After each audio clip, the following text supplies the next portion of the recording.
Kwa majina yangu naitwa mtumishi wa Mungu, namtumikia Mungu katika kanisa la EAGT Makanyagio Mpanda mjini mkoani Katavi.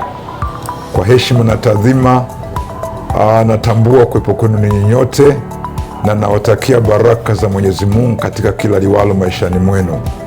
Zaidi ya hayo, ninapenda kuwakaribisha kuhudhuria katika mkutano utakaoanza siku ya Jumatano tarehe 26 mwezi huu Agosti hadi tarehe 30 siku ya Jumapili.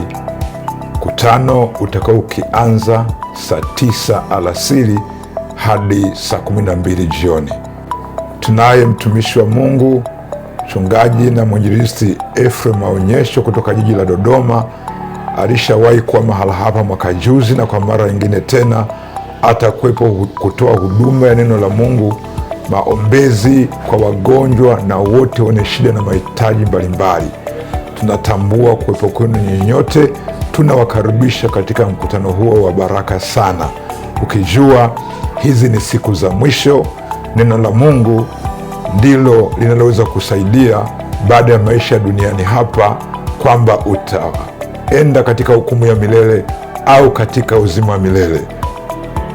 Mungu awabariki na wakaribisha ninyi nyote. Amen.